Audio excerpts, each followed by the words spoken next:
تو یہ دوسرا سیاہ کارنامہ یہ تھا کہ جب حضرت حسین کو شہید کیا گیا تو ظاہر امت میں کوہرام مچ گیا، تو جن لوگوں نے تلوار کے زور پر بیعت کی ہوئی تھی، دبے ہوئے تھے، وہ بھی میدان میں اترے. انہوں نے کہا کہ ہم یزید ابن معاویہ کی بیعت توڑ کے اس کو پھینک دیتے ہیں. سب سے پہلے اہل مدینہ نے بغاوت کی، اور صحیح مسلم میں کتاب الامارہ چیپٹر میں موجود ہے یہ چیز، امارت کے بیان والے چیپٹر میں صحیح مسلم کے اندر. اور جب بیعت توڑی تو ظاہر ہے کہ پھر یزید کو غصہ آیا، اس نے پھر فوج اپنی بھجوائی اور اس نے اہل مدینہ کے اوپر جو ہے وہ چڑھائی کر دی. 3 دن تک مدینہ تو رسول کو حلال ٹھہرا لیا کہ وہ حضرت عثمان غنی رضی اللہ تعالیٰ عنہ جنہوں نے شہادت گوارا کر لی، لیکن مدینے میں اپنے دفاع میں تلوار نہیں اٹھنے دی کہ مدینہ تو رسول میں میری وجہ سے خون نہ گرے. اس یزید ظالم شخص نے مدینے پر حملہ کروایا اور قتل عام مسلمانوں کا کروایا. صحیح بخاری میں کتنی حدیثیں میں ان کے حوالے دے دیتا ہوں. صحیح بخاری میں 2604، 2959، 4024، 4906 یہ صحیح بخاری میں ہے. صحابہ کا قتل عام کروایا. یہ کہتے ہیں صحابہ کے گستاخ، اور جنہاں دے چمچے ہونا سب تو بڑے گستاخ او جے صحابہ دے جنہاں نے صحابہ نو قتل کیتا جے. گالی دینا تے چھوٹا جرم ہے، قتل کروانا بڑا جرم ہے.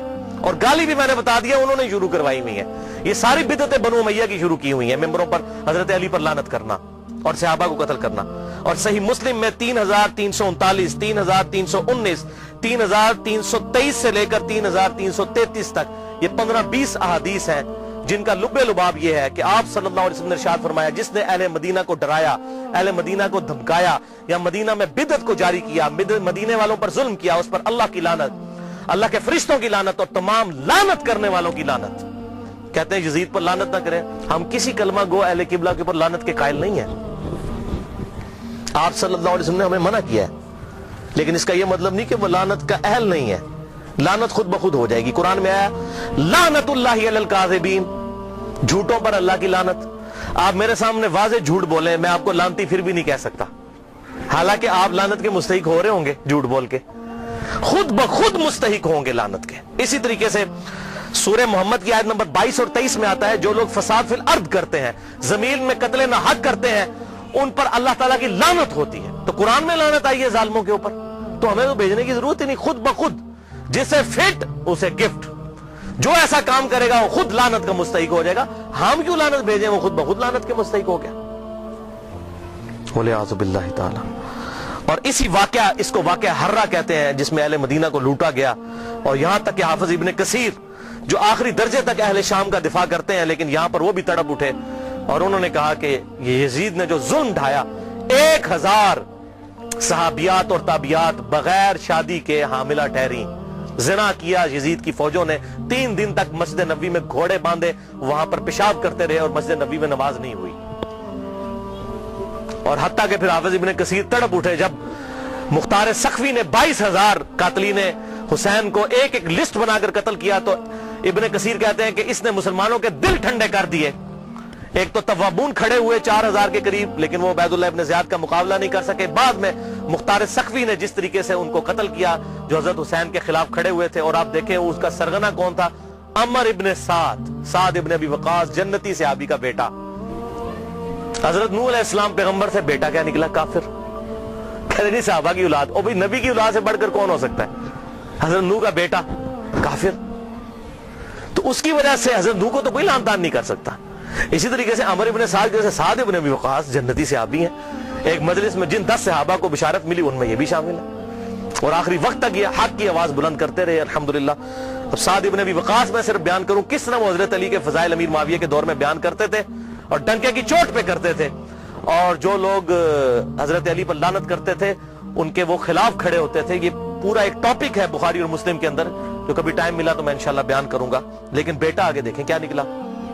اسی واقعہ حرہ پر امام احمد بن حنبل رحمۃ اللہ علیہ کا قول صحیح سند کے ساتھ اسی ابن جوزی کی کتاب میں موجود ہے، صفحہ نمبر 40 پہ، جو عربی میں نسخہ ہے، اردو میں آپ کو مل جائے گا. یہ امام احمد بن حنبل سے ان کے شاگرد نے پوچھا یزید ابن معاویہ کے بارے میں کہ کیا آپ یزید ابن معاویہ کے بارے میں آپ کا کیا خیال ہے. یہ اب میں آپ کو بتانے لگوں کہ اہل حدیث کا کیا موقف تھا. سب سے بڑے اہل حدیث اہل سنت امام احمد بن حنبل المتوفا 241 ہجری، جو اہل سنت کے بڑے ائمہ ہیں، بخاری اور مسلم کے استاد ہیں. اور وہ کیا کہہ رہے ہیں؟ آپ حدیث میں کس کو لیتے ہیں کہ جی کس راوی پر بحث کرنی ہے؟ آپ کہتے ہیں یہ فلاں محدث ہے، اس کو ضعیف کہتا ہے. اب یہ سب سے بڑا امام اہل سنت کا کیا کہہ رہا ہے؟ وہ کہتے ہیں کہ یزید وہی ہے جس نے مدینے والوں کے ساتھ وہ کرتوت کیے جو اس نے کیے. شاگرد نے پوچھا یزید نے کیا کیا تھا؟ احمد بن حنبل نے فرمایا اس نے مدینے والوں کو لوٹا تھا. شاگرد نے پوچھا کیا ہم یزید سے حدیث بیان کر سکتے ہیں؟ احمد بن حنبل نے فرمایا یزید سے حدیث مت بیان کرو، اور کسی کے لیے یہ حلال ہی نہیں ہے کہ وہ یزید سے ایک حدیث بھی بیان کرے. پھر شاگرد نے پوچھا کہ جب یزید نے یہ حرکتیں کی تھیں تو کن لوگوں نے یزید کا ساتھ دیا تھا؟ تو احمد بن حنبل نے فرمایا اہل شام نے، یہ شامیوں نے یہ غلط کام کیا تھا جو یزید کے ساتھ مل کر اہل بیت کے ساتھ اور اہل مدینہ کے ساتھ ظلم ان پر ڈھایا تھا. یہ دوسرا کارنامہ. اور تیسرا سیاہ کارنامہ 64 ہجری میں اسی دوران حضرت عبداللہ ابن زبیر رضی اللہ تعالیٰ عنہ، یہ وہ صحابی ہیں جن کے بارے میں صحیح بخاری میں آتا ہے جب مسلمان ہجرت کر کے مدینہ شریف آئے تو یہودیوں نے کہا ہم نے مسلمانوں پر بندش کر دی ہے، ان کے گھر اب اولاد نہیں ہوگی. تو سب سے پہلے بیٹا پیدا ہوا حضرت ابو بکر کا نواسا عبداللہ ابن زبیر. حضرت عائشہ کی جو بہن تھی اسما بنت ابی بکر، ان کا بیٹا عبداللہ ابن زبیر. اور حضور نے اپنے مبارک ہاتھوں سے ان کو گٹی دی تھی کھجور چبا کر، صحیح بخاری میں آتا ہے. یہ وہ ہیں عبداللہ ابن زبیر صحابی. یہ بھی حضرت حسین کی طرح جن چند بڑے لوگوں نے بیعت نہیں کی. کون کون تھے ان میں؟ حضرت حسین ابن علی، علی کا بیٹا، حضرت عباس کا بیٹا عبداللہ ابن عباس، ابو بکر کا بیٹا عبد الرحمن بن ابی بکر، اور زبیر کا بیٹا ابن زبیر، عبداللہ ابن زبیر. تو یہ نمائندہ شخصیات ہی سامنے آتی ہیں نا. مجھے بتائیں آج اگر زرداری اور نواز شریف مل کے عمران خان کی بیعت کر لیں تو کیا یہ دو بندوں کی بیعت ہوگی؟ پوری پارٹی کی. یا عمران خان اور زرداری مل کے نواز شریف کی کر لیں، یا عمران خان اور نواز شریف مل کے زرداری کی بیعت کر لیں تو کیا یہ دو بندوں کی بیعت ہوگی؟ پوری پارٹی کی. وہ کہتے ہیں نہیں سب نے بیعت کر لی تھی. اور بھائی نمائندہ شخصیات تو امت کی یہی تھی نا، باقی تو سارے بیچارے اسی طرح ہوتے ہیں. حسین تے نہیں روزانہ ماما جمنیاں، حسین بننا سوکھا ہے. آپ نے بخاری میں حضرت ابو ہریرہ کا قول سن لیا کہ وہ کہتے ہیں مجھے ڈر ہے میں ان لوگوں کے نام بتاؤں تو مجھے قتل کر دو. تو انہوں نے اپنی جان بچائی. جان بچانا بھی فرض ہے، لیکن اعلیٰ ترین درجہ یہ ہے جو صحیح مسلم میں حدیث ہے، انٹرنیشنل نمبر کے مطابق 177 نمبر حدیث صحیح مسلم کتاب الایمان میں، کہ برائی جب دیکھو تو ہاتھ سے روکو. ہاتھ سے نہیں روک سکتے، زبان سے، نہیں تو کم از کم دل میں برا جانو. لیکن ذالک اضعف الایمان، یہ ایمان کا سب سے لوز درجہ ہے. تو حضرت حسین لوز درجے پر تو نہیں تھے بھائی. جس کے جینز پروفٹ کے جینز ہوں، جس کا بلڈ اور خون نبی کا خون ہو، وہ لوز درجے پر ایمان رکھے گا؟ وہ تو آگے بڑھ کر باطل کا مقابلہ کرے گا. یہی وجہ ہے کہ حضرت حسین جو ہیں انہوں کو یہ ٹائٹل ملنا تھا. اور یہ بھی آپ بات یاد رکھیں، حضرت حسین نے حضور کی زندگی میں کیا کارنامہ کیا ہے؟ 6.5 سال عمر تھی، حضور صلی اللہ علیہ وسلم کی وفات ہو گئی. کارنامہ کرنا تھا. اسلام تقوی کی بنیاد پہ کسی کو ٹائٹل دیتا ہے، ان اکرمکم عند اللہ اتقاکم. حضرت حسین نے کون سا کارنامہ کیا تھا؟ کارنامہ بھائی کرنا تھا. جنتی نوجوانوں کا ٹائٹل اس لیے ملا کہ انہوں نے وہ کام کرنا تھا کہ جب امت سو چکی ہوئی تھی انہوں نے امت کو جگایا. اور ایسی بھی امت جاگی کہ آج تک جب بھی کہیں پر ظلم ہوتا ہے حسین کی مثال پیش کی جاتی ہے. لوگ کہتے ہیں کیا ہوا جی، حسین کے ساتھ بھی تو 72 لوگ تھے نا، اگر ہم تھوڑے ہیں. سورہ نحل میں آیا کہ ابراہیم علیہ السلام اکیلے ہی پوری امت تھے. حق تھوڑا ہو، حق حق ہے، باطل باطل ہے، چاہے وہ کثرت میں کتنا ہی زیادہ ہو.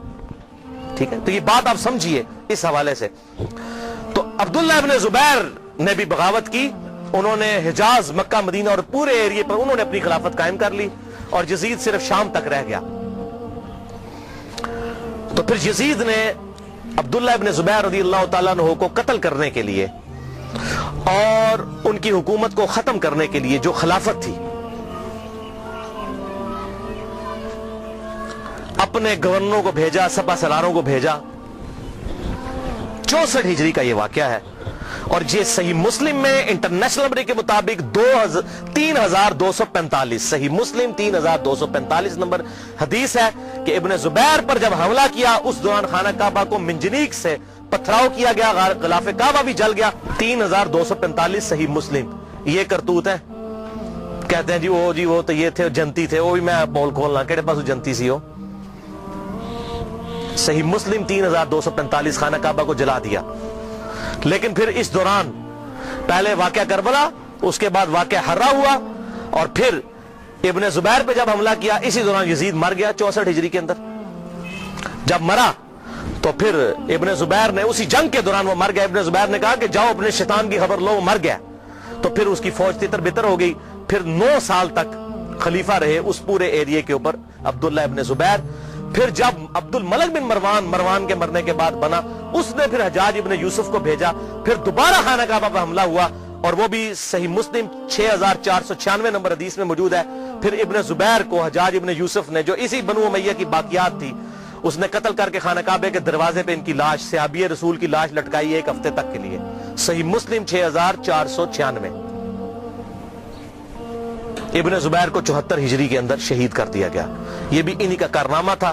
اب یہاں پر میں کسی محدث کا فتویٰ, کسی محقق کا فتویٰ, کسی حکومتی ملے کا فتویٰ, کسی روزی روٹی چلانے والا دین سے اس کا فتویٰ نہیں, امیر المؤمنین سیدنا عمر ابن خطاب رضی اللہ تعالیٰ عنہ کا فتویٰ صحیح بخاری سے پیش کرنے لگا ہوں. انٹرنیشنل نمبر کے مطابق صحیح بخاری میں 6830. سیدنا عمر کا جب آخری حج تھا تو آپ کو کسی نے آ کر خبر دی, اس کے بعد آپ شہید ہو گئے, کہ لوگوں میں یہ چیما گوئیاں ہیں کہ جب عمر مر جائے گا تو ہم فلاں شخص کو اپنا خلیفہ بنا لیں گے, خود ہی چن لیں گے. اب یہ فلاں کون ہے, اس کو تلاش کرنا. یہ فلاں کون تھا خلافت کا لالچی؟ یہ آپ کے لیے اسائنمنٹ ہے. فلاں شخص کی ہم بیعت کر لیں گے. حضرت عمر کو اتنا غصہ آیا کہ مسلمانوں کے مشورے کے بغیر. صحیح بخاری 6830, بڑی لمبی حدیث ہے. حضرت عمر فاروق رضی اللہ تعالیٰ عنہ ممبر پر چڑھے, اور ابن عباس کہتے ہیں کہ میرا گھٹنا جو ہے نا وہ بالکل ممبر کے ساتھ ٹچ تھا جب میں نے یہ حضرت عمر کا خطبہ خود سنا. اور حضرت عمر اتنے غصے میں تھے, میں نے کہا کہ آج تو یہ, بلکہ صحیح بخاری اسی حدیث میں آتا ہے کہ عبد الرحمن بن عوف کہتے ہیں کہ آپ تو عرفات کے میدان میں خطبہ دینے لگے. تو میں نے کہا امیر المومنین, یہاں پر ہر طرح کے لوگ موجود ہیں, کوئی پڑھے لکھے ہیں, کوئی ان پڑھ ہے, تو آپ کی بات کا کوئی اور مطلب نہ لے لیں, آپ صبر کریں, مدینہ جا کے خطبہ دیں. تو مدینہ شریف جا کر پہلا کام حضرت عمر نے خطبہ دیا 6830. بڑی باتیں ارشاد فرمائی, اور پھر اس میں ارشاد فرمایا ورڈ بائی ورڈ, لفظ بائی لفظ حضرت عمر کے الفاظ. صحیح بخاری 6830. دیکھو, خیال رکھنا کہ کوئی شخص بھی بغیر مسلمانوں کے مشورے کے اور بغیر اتفاق رائے کے تم پر مسلط نہ ہونے پائے, ورنہ اس کا انجام قتل و غارت ہوگا. اور وہ آپ نے دیکھا کتنی قتل و غارت ہوئی. حضرت حسین کو شہید کیا گیا, واقعہ ہررا ہوا, پھر خانہ کعبہ کو جلایا گیا. پیچھے کیا رہ گیا؟ مکے کی حرمت پامال, مدینے کی حرمت پامال, اہل بیت کی حرمت پامال. اس سے زیادہ کیا کر سکتا تھا؟ حضرت عمر نے پہلی پیشن گوئی کی تھی مسلمانوں کے مشورے, تو وہ تلوار کے زور پہ کیا گیا. وہ میرا پورا لیکچر سن لیں, صحیح بخاری کے اندر موجود ہے حدیث اور کتابوں کے اندر, کہ تلوار کے زور پر زبردستی بیعت لی گئی, اور صحابہ نے مخالفت کی لیکن نہیں کسی کی سنی گئی.